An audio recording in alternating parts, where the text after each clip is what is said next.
So I'm more like I was when I was a little kid. Now, Jordan knows that because he met me when I was 8 years old. So he sees that little kid again in me since my conversion. Yeah, and one thing kids aren't are cynical, doubtful, and resentful. Hopefully. Yeah. No, they shouldn't be. No. Right? And yeah. When I say to my kid, hey, we're going to go to the beach tomorrow, he doesn't go, well, we should check the weather. Is it going to rain? How do you know that? I say that. He's like, yes. Yeah, that's right. He's like, yes, that's right. And so that's more, when our agent calls and says, you've just done 9 months of tour on this book, We Who Wrestle with God. Now here's the routing for Europe. Do you want to go? And I say, yes. And Jordan thinks, you're crazy. Why would you say yes to that? But the day before we got the routing, we had been talking about Europe and how lost Europe is. And then the next day we got routing for May and June. It was like, well, yes, then I guess, because we're already recognizing there's trouble there. Mm-hmm. And now we get the routing for the tour. Well, if that isn't an answer right away, what is? So, yeah. Keep so what's going. the next one? More playful. Yeah, more playful. Yeah, there's just a renewed spirit of play. And it doesn't just come from nothing. You have to negotiate, right? You have to with each other. If you're with your wife and you have something to discuss because don't see eye to eye on something, in good faith, if you negotiate back and forth to find common ground until you feel like it's easy again, then you're in the spirit of play and you know you've negotiated enough to move on. If one person leaves kind of putting up with it, then that's not enough negotiation. You have not told the truth as deeply as you have to, because you have to try to get to that spirit of play. And you need humility to do that because you can't hold on to anything. Your way of seeing something, right? You have to try to see it their way and get back and forth till it's easy. Yeah. When it's easy, play is easy. And play is one of these virtues that it is for its own sake. Most things we do for some other thing. But play is not that. Play play for the sake of play. Yes. And if you're cynical, if I'm cynical and everything's just going to friggin' suck anyway, and what's the point? If I got that attitude, which sometimes I do, then there's no play possible, because play is at heart optimistic. It's like this. It's free. Lighthearted. It's free. Yeah. It's not controlling, is it? No, not a bit. And so I find that when I'm pissed off and controlling, I'm certainly not in the mood for play. But when I'm well, how do kids play? When kids learn to play, when they're about 3 or older and they learn to be able to play, they give up exactly what they want. Mm-hmm. And so does the other person. They find what they will do in common, and then they play. How do you play? How do you play as an adult? How do you play? Well, you make love. Yeah, that's a good way to play. That's how you play. He has that in here. Sexier. Okay. Why are you sexier? It's a question I never thought I'd ask. Maybe Harry that's Peterson. For Jordan. But I am maybe less likely to hide. Probably. That's probably part of it. Less likely to hide. More willing to offer myself. Yes. More. I get that. And also, what did he tell me just last night? He said, well, you're less guarded, right? I feel more loved, he said, because I've understood something recently that I didn't know, was that I have to say to him, see, we're together.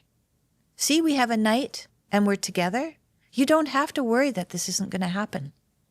Because sometimes we're so busy and we've been on the road for so long that he might start to think that we're not going to have this special time together, but it's not true, right? It's not true. So, but I took the time to tell him, look, let's look at what's happening right now. Let's see, it's good. So you didn't have to worry at all about anything, because here it is again, and it's good. I like that. Yeah, and so, and he said, I feel more loved. And I said, why? And he said, I guess because I've told him that. And I didn't even realize that I wasn't doing that for him. I wasn't reassuring him. I didn't know I had to reassure him. But of course, you need to reassure one another.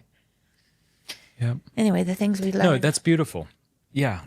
If I'm cynical and guarded, I can't be open to the other. I can't give of myself freely to the other, right? And Yeah. I think that's kind of maybe what we mean by sexy, where it's like, I'm all yours and you're all mine, and I'm not holding anything back. Right. And I'm not afraid of you. And Yeah. I'm not afraid to give all of myself to you. There's an openness. And really, and to say what you need, or even to show what you need, Yeah. as well, and be open to that. Not thinking that you're going to get slapped for it. We scandalized some university students, my wife and I, recently, because we talked about how important it was to be like very, very honest with each other about what you want. Yeah. And well, you can imagine maybe some of the things I said. Here's what I need when I get home from this long trip. I need you to look good, and I need the kids to be put away, Yeah. and I need us to be together. Right. That's what I need. Right, What right. do you need? Yeah. And when you can say that in love and in kindness, and not just Yes. saying it when she's exhausted, and it's not a possibility. Mm-hmm. But that's actually helpful, because otherwise I'm not communicating myself, and so I'm not getting what I feel like I need, and then I might become resentful, and it's not her fault, Yes, but that's it's right. my fault because I'm not And being bitter. honest. You might become bitter. Yes. Yeah, so that's no good. No. No, so you don't want that. So patience. So is it patience in here? Yep, more patient. You guys have got to check out 7 Weeks Coffee. They are pro-life, mold-free, organic. The coffee is delicious. Go to 7weekscoffee.com. Click the link in the description. And also down there, you'll figure out how you can save 25% off your first order. 7weekscoffee.com. That's the patience, right? To know that there will be time where you will be together with your loved one, and to have the patience to see it happen rather than being controlling and, Yes. and trying to twist things to make it happen. What a grasp. Because Yeah. it never ends up as good. No, 100%. Yeah. It's not, yeah. I want to receive my wife as a free gift. I don't want to manipulate and grasp at her. Yeah. I've done that, and she presumably knows what it's like Yeah. to have that, and that's not And how then, then you close yourself off to that. Exactly. Yeah. Because you're a threat. You rightly close yourself off towards something you perceive as a threat. Yeah. You know, we can also, and that happens plenty of times where, how about now? No, not now. I'm tired. How about now? Well, we have to leave in like 15 minutes, bug off. So there's those times too. Yeah. But not think that that is something that you have to get me back for, Yeah. or anything like that. It's just, no, not now. That's okay. Now isn't the time. Then there'll be another time, and just look forward to the time rather than lamenting the fact that this isn't the time. How dare it not be when I want it? It's like, yeah, that's not gonna end well. That's not sexy. That's not sexy. That's right. My husband likes to come up and touch me when I'm doing the dishes. Oh, I hate that. I love that he doesn't mind you sitting here saying this. My mom used to not hate it. I think I think it's a habit. What I would do with my wife is I'd come home and she'd be exhausted, and I'm like, go have a bath, and then I'd get everyone in order and get the house together. Good. And Oh, that's smart. well, it's smart. Yeah, it is smart. It is. It is. Yeah. Yeah, it's a lot easier to be open. Oh, when you're not yeah. exhausted and Yeah. frazzled. Well, we have always planned dates ever since I had my first baby, and I was way too busy with my baby, and George came home and said, you know what? I'm not getting any attention. And he said, we need a date. And I thought, oh my goodness, I don't need a date. I'm tired and I have this baby. That's all I need. So I said, maybe we should plan dates. And he said, that doesn't sound very spontaneous. And I said, well, before we were married, we had dates. We planned them. So he said, okay. He trusted me. So he said, okay. And then he said, how many times a week? What time of day? What are you going to be responsible for? And what am I going to be responsible for? And we really outlined the whole thing, that he was going to fluff the pillows in the living room and put on some music, make sure that the environment was set up properly, that I would go have a bath with candles, put on something nice, and then come down and we'd dance together.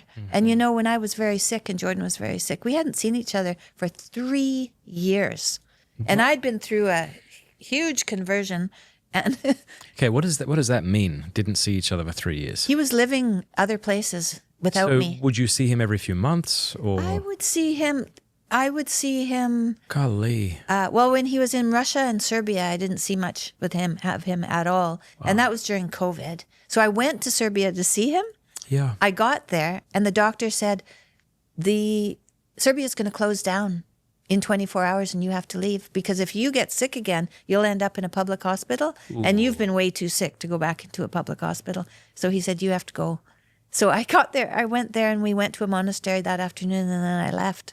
Wow. So we hadn't seen each other for a very long time. Were you able, because of your illnesses, to try to keep up lines of communication through email or something, or FaceTime, or nothing? Not very Not a lot? much. Wow, that's got to be it. So what was that like after 3 years of not really seeing each Well, other? we wondered, is there anything left of our relationship? Once he came home, and he still was not well when he finally came home. I was pretty much well, but he wasn't.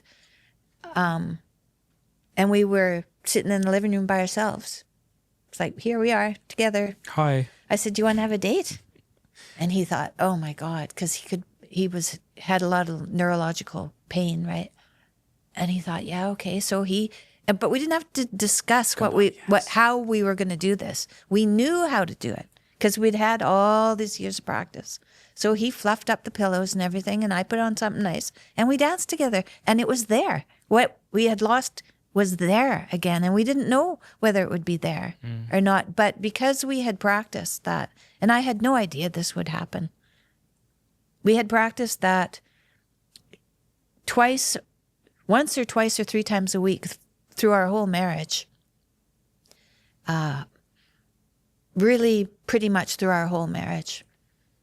The first time we had a date, we just slept because we had a little baby. And sometimes you'd go out to a movie or out to dinner, but most of the times we'd have a romantic evening together. And when we danced together, we came together and we danced together and we were like, yep, that's you and this is me and here we are.